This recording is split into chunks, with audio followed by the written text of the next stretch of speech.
Bon, on s'est bien fait plaisir avec la nouvelle danse de l'Europe, mais saviez-vous que LRM est mort? LREM est mort, La République En Marche est décédée. Mais attendez, ce n'est pas tout. Elle laisse sa place à Renaissance.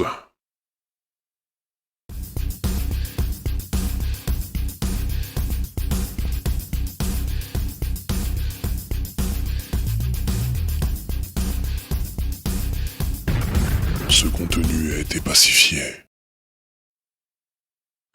LREM devient Renaissance, le nom est devenu plus important pour le positionnement d'un parti.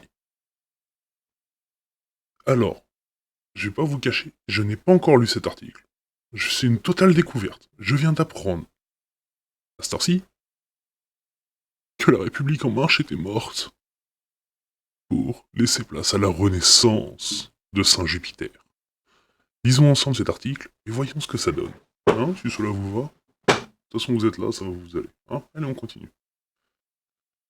En décidant de se rebaptiser Renaissance, le parti du président Emmanuel Macron s'inscrit dans une tendance qui se généralise dans le paysage politique français.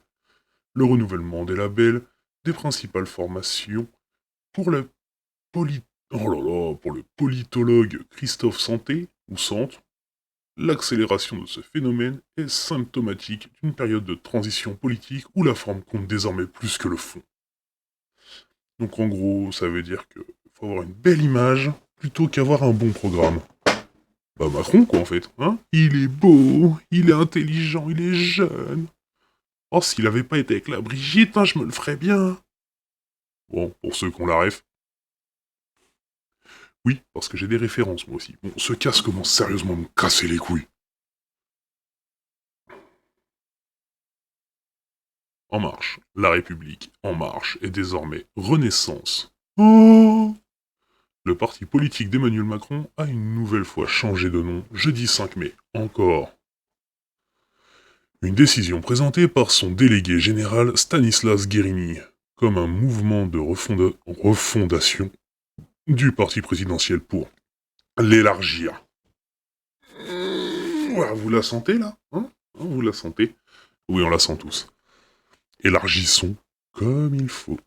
Donc, d'autres formations politiques françaises ont récemment emprunté le même chemin. À l'extrême droite, le Front National a ainsi été rebaptisé Rassemblement National en 2018, sa présidente Marine Le Pen désirant marquer une rupture avec son père Jean-Marie Le Pen.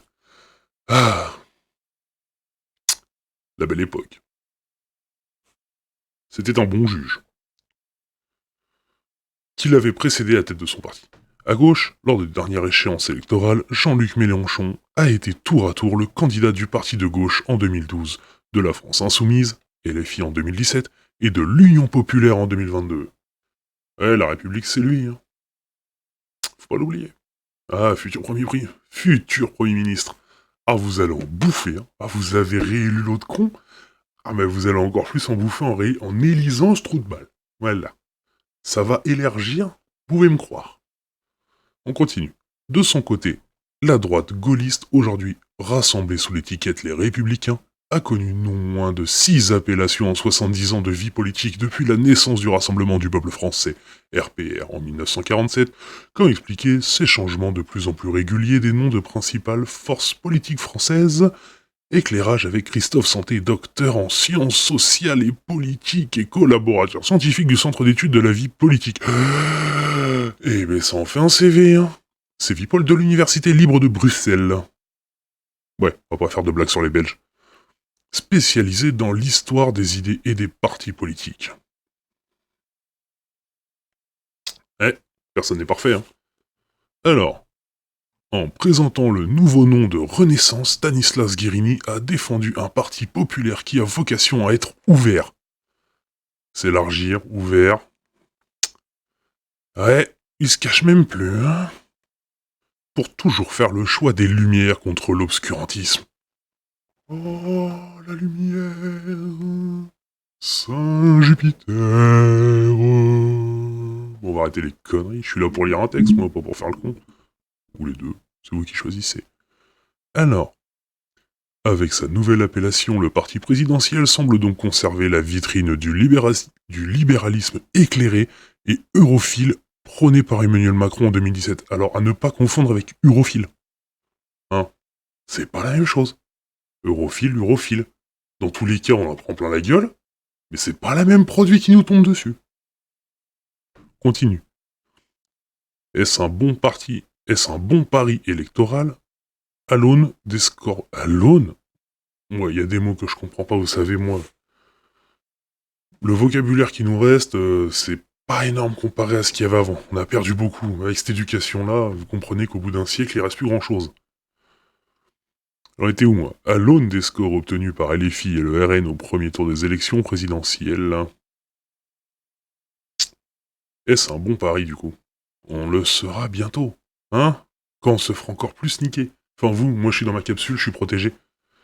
Alors, monsieur Sante, le parallèle historique est effectivement juste, mais on peut chercher là une signification encore plus profonde. Il y a une volonté chez Emmanuel Macron et ses partisans de cliver sur des questions comme celle de l'Europe. Ses concurrents les plus médiatisés, le Rassemblement National et l'Union Populaire, sont à différents degrés opposés à l'Europe telle qu'elle est constituée aujourd'hui.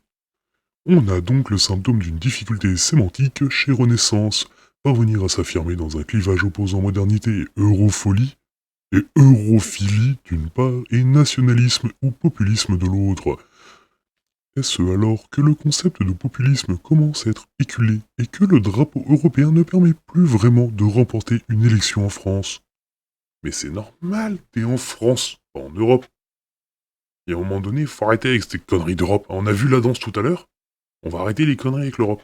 Hein? Continuons. Cette nouvelle dénomination ou symptomatique d'un parti qui recherche à identifier par une marque son positionnement vis-à-vis d'un paysage politique qui n'est plus façonné par l'opposition entre la gauche et la droite. Désolé pour la voix, je sais pas, mais ça m'a pris comme ça, une voix de teubé. Hein, voilà, une voix de teubé. On continue. Du rassemblement du peuple français aux républicains, la droite gaulliste a connu si... Merde, excusez-moi, je suis remonté trop haut. Non, c'est ça? C'est ça. Ils te répètent la même chose? On s'en fout. Alors, on continue. Il est vrai que l'Allemagne demeure un des pays où la dénomination sont les plus stables et où les partis politiques sont peu ou prou nés après 1945, à quelques exceptions près. Mais ce renouvellement de nom des partis politiques qui peut apparaître comme une passion très française en 2022, très partage à très européen, il remonte à 1989 avec l'effondrement de l'URSS, et s'observe ainsi dans la Tchécoslovaquie, d'abord en Europe et l'Ouest, l'Italie, premier touche phénomène... Et en fait, on s'en fout du reste, hein. Je suis désolé, mais... Voilà, ça parle des changements de nom, on a rien à foutre, le seul truc qu'on sait, c'est que LREM est morte, on a gagné, mais bienvenue à Renaissance, le nouveau parti, ou la nouvelle religion macroniste, hein, le Saint Macron. Voilà, courage à vous tous, il vous reste 5 ans à tenir, techniquement il peut pas se faire réélire, mais con comme il serait capable de pouvoir rester encore quelques années de plus, donc bah protégez-vous, hein, et priez pour Macron, voilà, vous faites 5, comment ça s'appelle, notre Père, et là c'est notre Jupiter, voilà, notre Jupiter qui est aux cieux, que ton nom, blablabla. Hein, vous faites ça 5 fois par jour, et tout ira bien pour vous. Donc abonnez-vous, partagez, faut qu'on sauve le monde ensemble. Allez, à la prochaine.